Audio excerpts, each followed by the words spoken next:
Jesus explicou quem ele era antes da criação do mundo. Há muitos mistérios que Jesus compartilhou conosco. Entre eles estão o que aconteceu antes da criação do mundo. Isso ocorreu em João. A oração mais significativa já feita pela pessoa mais grandiosa que já existiu é uma oração poderosa. A oração de Jesus em João 17 é um dos capítulos mais significativos de toda a Bíblia. Nela podemos sentir o pulsar do coração de Jesus enquanto ele ora ao seu Pai. A Bíblia está repleta de grandes orações. Ficamos impressionados com a oração de Salomão, a oração de Abraão e a oração de Moisés.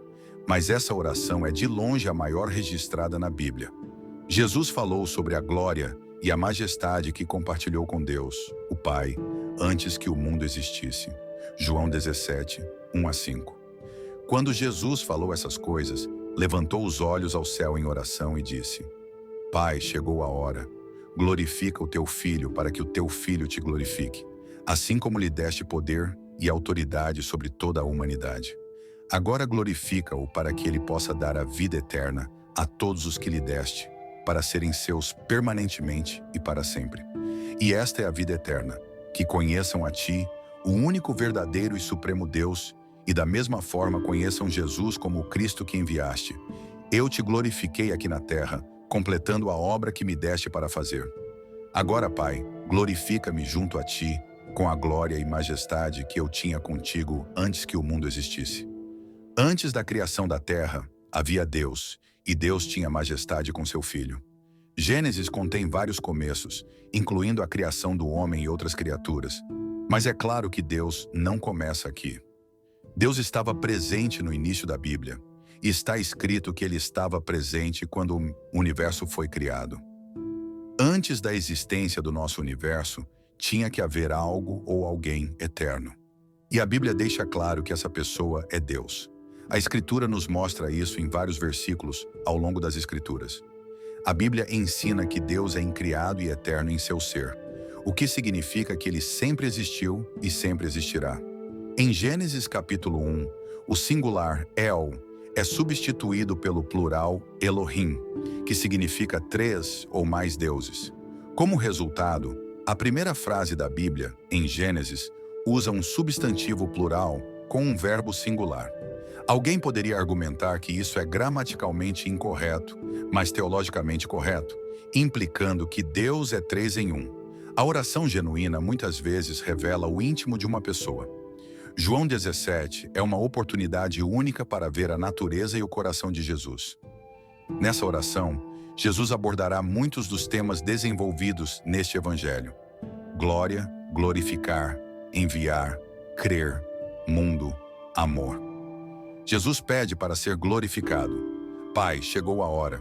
Glorifica o teu Filho para que o teu Filho também te glorifique. Antes, a hora da glorificação de Jesus ainda não havia chegado. Agora a hora chegou. Jesus orou primeiro por si mesmo, mas seu pedido não foi egoísta. Sua preocupação consigo mesmo era uma preocupação com a glória do Pai.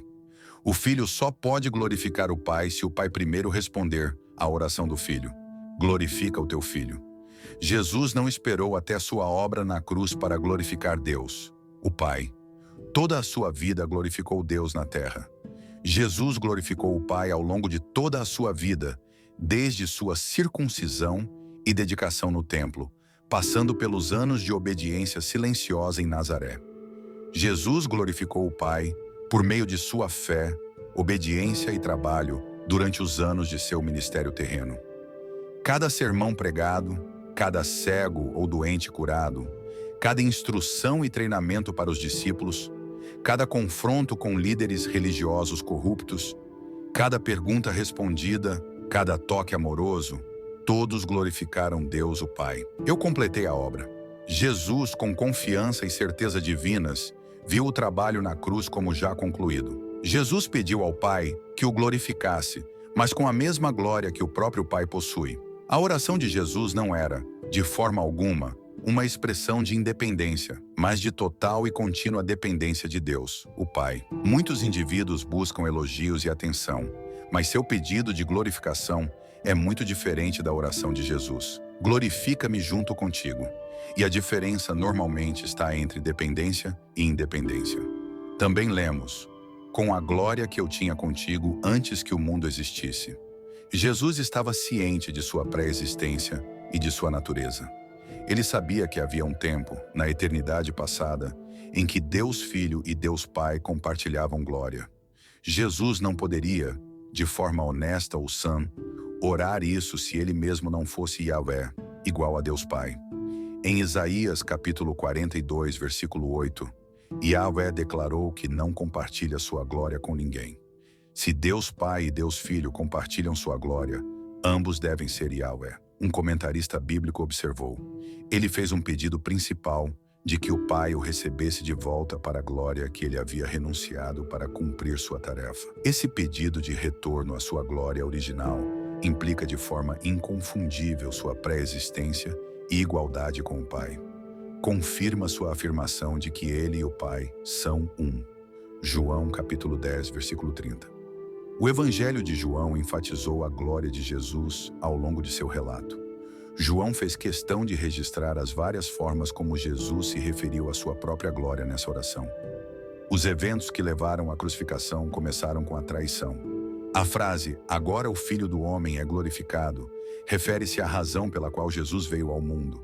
Ele morreria e ressuscitaria como expiação substitutiva. O Filho glorificaria o Pai e o Pai glorificaria o Filho. Eles promoveriam a glória um do outro. Exaltar a grandeza de Deus é, de fato, o que os cristãos são chamados a fazer. Tudo o que fazemos em pensamento, palavra e ação é para a glória de Deus. Jesus não ora apenas por si mesmo, ele ora por nós. Em João capítulo 17, versículo 24, Jesus diz: Pai, eu desejo que aqueles que me deste estejam comigo onde eu estou, para que vejam a minha glória que me deste, porque me amaste antes da fundação do mundo. Seja o que for que somos ou nos tornemos em nossa vida espiritual, devemos tudo ao Salvador que se entregou por nós, que orou por nós para que fôssemos um com Ele e que nos deu um exemplo tão bonito para seguir em nossa própria vida de oração. Por fim, vemos Jesus em sua glória novamente no livro de Apocalipse. No livro de Apocalipse, João foi instruído a documentar as coisas que ele havia visto. João vê um Jesus poderoso que não se compara a qualquer homem comum. Apocalipse 1, 12 a 13. Então eu me virei para ver quem falava comigo, e ao me virar, vi 7 candelabros de ouro. E no meio dos candelabros, alguém semelhante ao Filho do Homem, vestido com uma túnica que lhe chegava aos pés e com um cinto de ouro ao redor do peito. Era isso. João havia visto o Filho do Homem, o honrado Jesus Cristo. João descreveu a voz alta que ouviu como distinta e marcante, como o som de uma trombeta. A poderosa voz é a do Alfa e Ômega, o primeiro e o último, aquele que está no início e no fim de tudo, pois Jesus se identificou com esses nomes. Em Apocalipse 1,18, sabemos que essa era uma voz alta de Jesus. O primeiro e o último é um título que pertence ao Senhor, Yahvé, o Deus de Israel. O título Alfa e Ômega traz a mesma ideia de primeiro e último. Esta é uma das passagens do Novo Testamento em que Jesus claramente afirma ser Deus. Podemos apenas imaginar o que passou pela mente de João ao se virar. O som da voz que ele ouviu provavelmente não combinava exatamente com a maneira como ele lembrava da voz de Jesus. João a descreveu como o som de uma trombeta. Apocalipse 1,10. No entanto, ele sabia que era Jesus pela descrição da voz como Alfa e Ômega. Depois de passar tanto tempo com Jesus em seu ministério na terra, João finalmente teve a oportunidade de encontrá-lo face a face após todos esses anos. A túnica e o cinto podem evocar imagens do sumo sacerdote da Bíblia, sugerindo que Jesus é o sumo sacerdote de seu povo. A única outra ocorrência de cintos em Apocalipse é no capítulo 15, versículo 6, também dourados, com imagem sacerdotal para os anjos no templo celestial. Assim, Jesus aparece não apenas como rei, mas também como sacerdote, uma combinação de imagens que se tornou familiar ao povo judeu no período macabeu. João continua: sua cabeça e seus cabelos eram brancos como lã branca, brancos como a neve, e seus olhos penetrantes eram como uma chama de fogo que perfurava meu ser. Seus pés eram como bronze polido, incandescente como refinado em uma fornalha, e sua voz era poderosa como o som de muitas águas. Apocalipse 1, 14 a 15. Esta descrição de seus olhos é semelhante ao que encontramos sobre um anjo no livro de Daniel. Daniel 10:6. Seu corpo era como berilo, com um brilho dourado. Seu rosto tinha a aparência de relâmpago. Seus olhos eram como tochas flamejantes. Seus braços e pés eram como o brilho do bronze polido, e o som de suas palavras era como o ruído de uma multidão ou o rugido do mar. A descrição de seus membros também é parecida com o relato de um anjo no livro de Ezequiel, Ezequiel 1:7. Suas pernas eram retas e as solas de seus pés eram como casco de bezerro, brilhando como bronze polido. As características angelicais que aparecem na visão de João sobre Jesus não o colocam no mesmo nível dos anjos.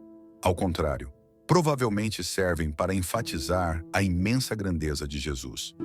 Ele não pode ser retratado como menos glorioso do que um anjo glorioso. Olhos como fogo representam olhos intensos na literatura grega, mas também podem retratar os olhos sobrenaturalmente flamejantes de seres divinos ou anjos. O metal brilhante também pode representar a glória de Deus em Ezequiel 1:27. No entanto, outras características sugerem que, embora João mostre a glória de Jesus como igual à de um anjo, ela certamente vai além. O rosto de Jesus também brilha como o sol. Textos gregos às vezes retratam deuses brilhando como o sol ou relâmpago. Textos judeus faziam o mesmo para anjos e outros, mas também para o próprio Deus. João continua em Apocalipse 1:16. Em sua mão direita, ele segurava 7 estrelas, e de sua boca saía uma espada afiada de 2 gumes, de julgamento, e seu rosto, refletindo sua majestade e a glória da Shequiná, era como o sol brilhando em todo o seu esplendor ao meio-dia. Em Apocalipse 1:17.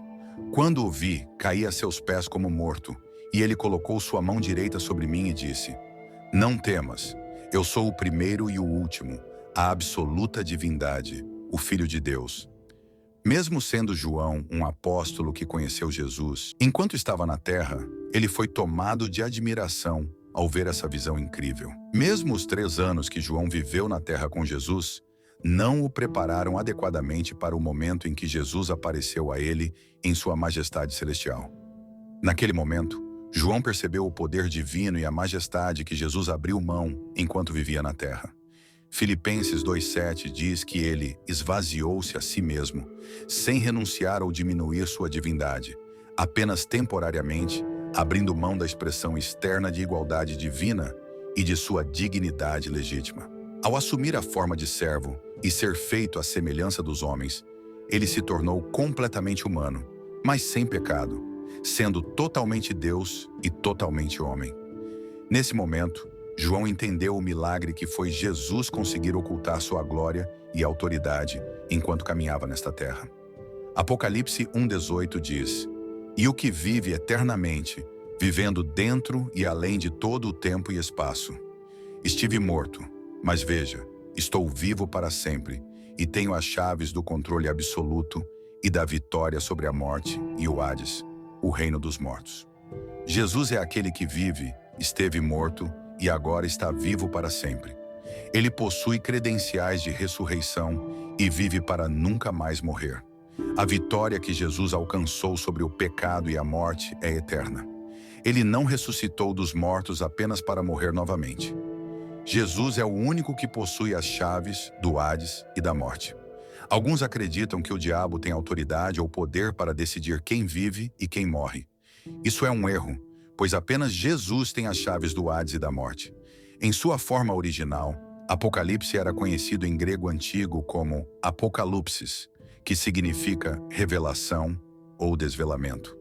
O livro de Apocalipse é uma revelação de Jesus Cristo, no sentido de que pertence a Ele. Ele é quem faz a revelação, e Jesus é a pessoa sobre quem o livro nos fala. Por que precisamos de uma revelação de Jesus? O grande erro de muitos é que Cristo é para eles um personagem no papel. Certamente mais do que um mito, mas ainda assim uma figura do passado distante.